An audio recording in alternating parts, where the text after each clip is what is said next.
Okay, welcome back everyone. This time we're going to look at week 4 of the curriculum, which is side control top and bottom. We're going to begin by looking at the basic escape.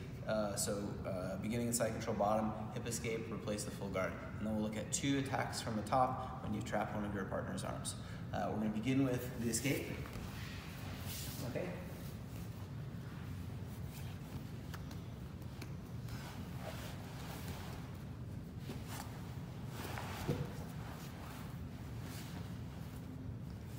Okay, so let's talk about the details. We're gonna show this one from multiple angles because a lot of different stuff is going on with the feet, with the legs. We're gonna start here. So Josh has a head and arm control and side control. I first want to make sure that my frames are in place. So both of my elbows should be close to my body. I don't want to open either arm. Okay, this arm gets opened, I can get in trouble with head and arm chokes. Okay, or arm locks if it's on the low side, which we'll look at later. This arm, if I let my elbow open, my partner can isolate it, and now it's gonna be very difficult for me to make space and escape away. I'm also at risk for some other submissions over there, okay? So both hands frame, so I'm kind of like using my wrist here on Josh's neck, and same thing over here. I'm like lightly holding his shoulder and his hip, okay? But it's not about the hands, and I usually don't make a gi grip myself, but I'm just kind of framing here, okay? On the bottom side here, my right leg, I want to like place my knee on my partner's hip because this is going to make it more difficult for my partner to take the mount position.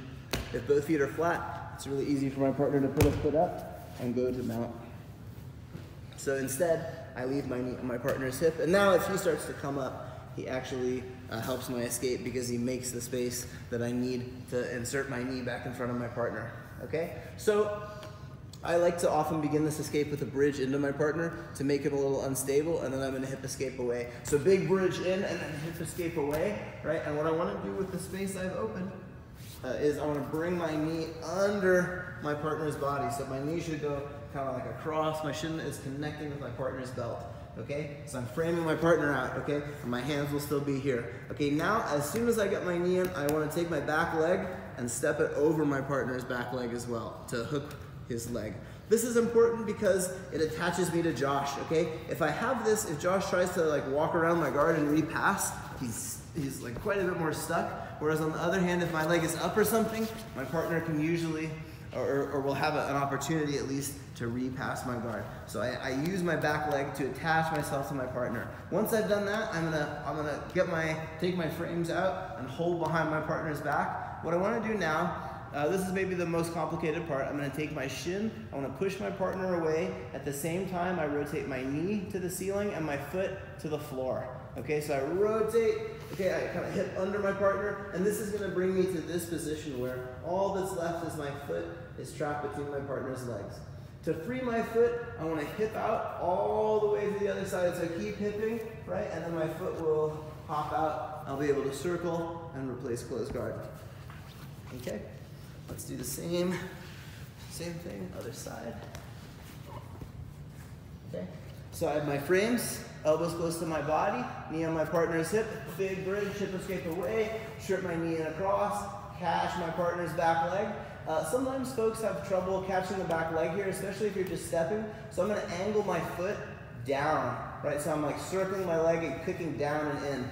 So my foot should be going at a downward angle, down and in behind my partner. So it's almost like I'm doing like a kick downward to catch my partner there. Okay, once I've caught him, I go hands together and now push him away, shrimp my hips back under, foot to the floor, knee to the ceiling.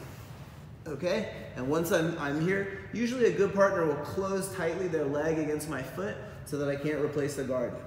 Okay, it's important that when I go to replace that, I need to hip out. Sometimes folks want to get here and push their partner away. It feels like I can use my butterfly hook here to extend my partner's leg and open it, but if I do that, my partner's most likely going to just step through and trap me in half guard and begin passing again. Okay, so to make it safe to replace this hook, I need to bring my hips to that side first. Once my hips are outside my foot, now this foot actually becomes really strong. And if my partner tries to step over me now, he's most likely gonna give up a hook sweep, okay? And so I bring my hips out first, and then I'll be able to replace my foot. So I get here, I hip out, and even if Josh is still trying to squeeze this really tight, usually I can just push a little bit, and I have plenty of space to replace my close guard, okay? let's see a different angle. Let's look at the feet, okay? So Josh's head and arm control, hand on the hip, hand on the shoulder, lightly framing with my forearms, knee on my partner's hip. Okay, so big bridge in and away, and now I shrimp underneath my partner, hook his leg, hands together. I want to scoot under, shrimp, shrimp, shrimp. Okay, continue to hip escape under my partner until I can bring my foot out on the far side. Okay, and then back to the closed guard. So this is a really important skill to master.